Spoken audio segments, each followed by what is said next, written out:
பிரம்ம முகூர்த்த நேரத்தில் திருமணம் முடிக்கலாமா? பிரம்ம முகூர்த்தம் அப்படின்னு நம்ம சொல்கிறோம். அது ஆன்மீகத்தில் சொல்லக்கூடிய ஒரு வார்த்தை. ஆனால் அது அஸ்ட்ராலஜியில் அது கிடையாது. ஆன்மீகத்தில் காலையில் 4 மணிலேருந்து 6 மணி, அதாவது சூரிய உதயத்துக்கு முன்னால் ஒரு 3.25 நாளிகையை பிரம்ம முகூர்த்தம் அப்படிம்பாங்க. அந்த காலகட்டத்தில் எந்த விதமான தோஷமும் இல்லை அப்படின்னு ஆன்மீகம் சொல்லும். ஆனால் ஜோதிடத்தில் அந்த நேரத்துலேயும் சில தோஷங்கள் இருக்கிறது. அதனால் பிரம்ம முகூர்த்த தேரில் நம்ம நிறைய பேர் பிரம்ம முகூர்த்தத்தில் இப்போ திருமணம் முடிச்சு கொடுக்குறாங்க. முன்னால் அப்படி கொடுக்க மாட்டாங்க. முன்னால் எப்போ கொடுப்பாங்க அப்படின்னு கேட்டிங்கன்னா, சூரிய உதயத்திற்கு அப்புறம் எப்போ அந்த லக்ன சுத்தம் நல்லா இருக்குது, 7-8 சுத்தம் பார்த்து அந்த லக்னத்துக்கு ஒரு குருவுடைய பலம் இருக்கிறதா பார்த்து தான் லக்னம் குறித்து கொடுப்பாங்க. இப்போ நிறைய இடத்துல என்ன அப்படிங்கன்னா, கேலண்டரில் போட்டிருக்க முகூர்த்த அன்னைக்கு பஞ்சாங்கத்தில் போட்டிருக்க டைமை மட்டும்தான் குறித்து கொடுக்குறாங்க. அதுலேயே சிலருக்கு அந்த நேரம் உகந்தது கிடையாது. முதல்ல பிரம்ம முகூர்த்தத்தை பற்றி பார்ப்போம். இப்போ நம்ம வெள்ளிக்கிழமை காலையில் பிரம்ம முகூர்த்தத்தில் ஒரு முகூர்த்தம் குறித்து கொடுத்துருக்குறாங்க. அப்போது நம்ம அந்த பிரம்ம முகூர்த்தம் நல்ல நேரம் அப்படின்னு நம்ம மனசில் ஏற்றுக்கிட்டு நம்ம அந்த இடத்துல கல்யாணம் அப்படின்னு சொல்லி போகிறோம். ஆனால் வியாழக்கிழமை முழுவதும் கரிநாள் அப்படின்னு போட்டிருக்கோம். அப்போ அந்த வியாழக்கிழமை கரிநாள் எப்போ முடியும் அப்படின்னு கேட்டிங்கன்னா, வெள்ளிக்கிழமை காலைல சூரிய உதயம் எப்போ வருதோ அப்போ தான் முடியும். அப்போது அந்த பிரம்ம முகூர்த்த நேரத்தில் கரிநாள் இருக்கும். அப்போ கரிநாளை வைத்து கொண்டு நம்ம கல்யாணம் முடிக்கலாமா? புரிஞ்சுக்கலாம். இதான் பிரம்ம முகூர்த்தம் தான், அது ஆன்மீகம். ஆனால் அஸ்ட்ராலஜியில் அந்த நேரத்துலேயும் ஜோதிட ரீதியான ஜோதிட சாஸ்திரம் உயர்ந்த சாஸ்திரம். அந்த சாஸ்திர ரீதியான தோஷம் அங்கே இருக்குது. அதே போல் நம்ம என்ன செய்கிறோம் அப்படின்னு கேட்டிங்கன்னா, முந்தின நாள் இப்போ என்னென்னு கேட்டிங்கன்னா, இப்போது அதே வெள்ளிக்கிழமை நம்ம கல்யாணம் பிரம்ம முகூர்த்தத்தில் வச்சுக்கிட்டோம். சூப்பரான ஒரு வெள்ளிக்கிழமை அப்படின்னு நம்ம வச்சுட்டோம். ஆனால் வியாழக்கிழமை என்ன செய்யுது, முழுவதும் மரண யோகம் அப்படின்னு போட்டிருக்குது. அப்போ அந்த மரண யோகம் எப்போ முடியும்னா, வெள்ளிக்கிழமை காலைல சூரியோதயம் 6:25னா 6:25 வரைக்கும் நமக்கு என்ன செய்யும், மரண யோகம் இருக்குது. அப்போது அந்த நேரத்தில் நம்ம பிரம்ம முகூர்த்தம் மரண யோகத்தில் நம்ம எதையும் பார்க்க வேண்டாம் அப்படின்னு ஒரு வார்த்தை சொல்லுவாங்க. அந்த எதையும் பார்க்க வேண்டாம் அப்படின்னு சொல்கிறவங்களுக்கு ஜோதிட சாஸ்திரம் முழுமையாக தெரியாதுன்னு அர்த்தம். தெரியலன்னா தான் நம்ம எதையுமே பார்க்க மாட்டோம். என்கிட்ட இதே மாதிரி ஒருத்தர் பிரம்ம முகூர்த்தத்தில் ஒரு என்னுடைய கிளைண்ட்டுக்கு பிரம்ம முகூர்த்தத்தில் இது பண்ணிட்டாரு. கோயிலில் வச்சு நான் கல்யாணத்தை முடிச்சு கொடுத்துருந்தேன் அப்படின்னு அவங்ககிட்ட சொல்லிட்டார். நான் அதுக்கு முன்னால் ஒரு முகூர்த்த நேரம் குறித்து கொடுத்துருந்தேன். அவங்க போய் பிரம்ம முகூர்த்தம் அப்படின்னா பிரம்மாண்டம் அப்படிங்கிற ஒரு மைண்ட் செட் வந்துடுவாங்க. அப்போ பிரம்ம முகூர்த்தம் மைண்ட் செட் வந்ததுக்கப்புறமே அவங்க பிரம்ம முகூர்த்தம் தான் சார் நல்லது அப்படின்னு அவங்க இது பண்ணிட்டாங்க. நான் அதை பற்றி நம்ம குறித்து கொடுக்குறது ஒரு அஸ்ட்ராலஜியுடைய கடமை.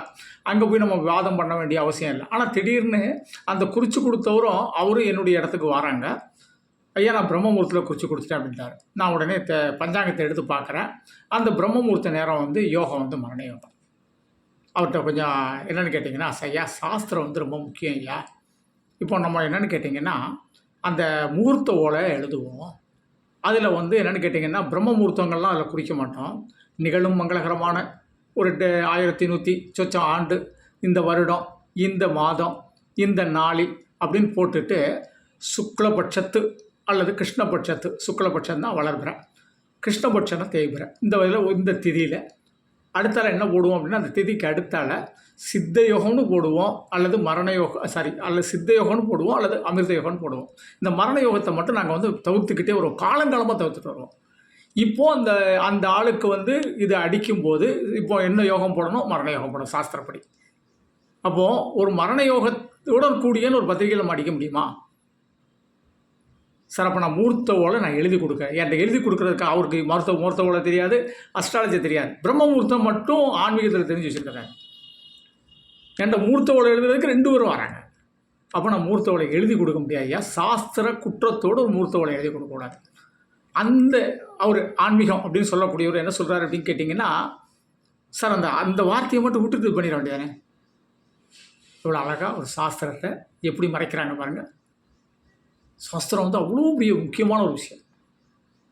ஐயா, இதை நான் எழுத முடியாது, வேணால் உங்களுக்கு ஒரு அழகாக ஒரு வழி சொல்லித்தரேன். நீங்கள் 2 பேரும் என்கிட்ட வாதம் பண்ணுவதற்காக வந்திருக்கீங்க. நான் வாதம் பண்ண ரெடியாக இல்லை. ஏன்னா நீங்கள் ஏற்றுக்கிற சாஸ்திரத்தை நீங்கள் ஏற்றுக்கிடக்கூடிய பக்குவம் உங்கள்கிட்ட இல்லை. வேணால் நான் ஒன்றே சொல்கிறேன், என்ன செய்யலாம். கிறிஸ்துவர்கள் பத்திரிகை அடிப்பாங்க, முஸ்லீம்கள் பத்திரிகை அடிப்பாங்க. டேட்டு டயத்தை போட்டு அடிச்சிட வேண்டியதானே.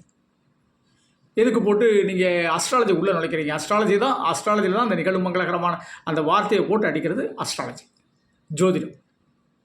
இன்றைக்கு வரைக்கும் அந்த பத்திரிகையில் இருக்குது. அது எந்த காலம் இப்போ வர இந்துக்கள் அதை விட்டு போயிடுவாங்களோ அப்படிங்கிற ஒரு விஷயம் கூட இருக்குது. சாஸ்திரத்தை அப்படியே கொஞ்சம் கொஞ்சமாக அப்படியே கடந்து போகிறாங்க அப்படின்னு நம்ம சொல்லலாம். புரிஞ்சுக்கலாம். சாஸ்திரம் தான் முக்கியம் அப்படின்னு நான் நினைக்கிறோம். ஆனால் அவங்க வந்து அந்த பிரம்ம முகூர்த்தம் தான் முக்கியம் அப்படின்னு நினச்சிட்டு என்ன செய்கிறாங்க, அதே மாதிரி பத்திரிக்கையில் என்ன செஞ்சிட்டாங்க, அவங்க அந்த டேட்டும் டைமும் போட்டு பத்திரிக்கை அடிச்சிட்டாங்க. அடித்து சிறப்பாக அந்த கல்யாணம் சிறப்பாக நடந்தது. ஆனால் என்ன அப்படின்னு கேட்டிங்கன்னா, ஒரு 7 வருடங்களாக அவங்களுக்கு குழந்தை பாக்கியம் என்பது இல்லாமல் இருந்துச்சு. அதுக்கப்புறம் பார்த்தீங்கன்னா, அதுக்கப்புறம் அவங்களுக்கு ஏற்கனவே அந்த 7 வருடங்களும் நிறைய அவங்களுக்கு 2 வருடத்துக்குள்ளே ஊழல்கள், நிறைய பிரச்சனைகள். கிட்டத்தட்ட என்ன அப்படின்னு கேட்டிங்கன்னா, கடைசியில் மனமுறிவில் அந்த இது முடிஞ்சிச்சு. அந்த அளவுக்கு இந்த நம்ம சாஸ்திரத்தை அவ்வளோவா பயன்படுத்தணும். சாஸ்திரத்தில் பிரம்ம முகூர்த்தம் முக்கியம் மட்டுமல்ல, அந்த நேரம் நல்லா இருந்து லக்னம் சுத்தமாக இருந்தால் நம்ம முடிக்கலாம். நன்றி தெய்வீக மாரிமுத்து.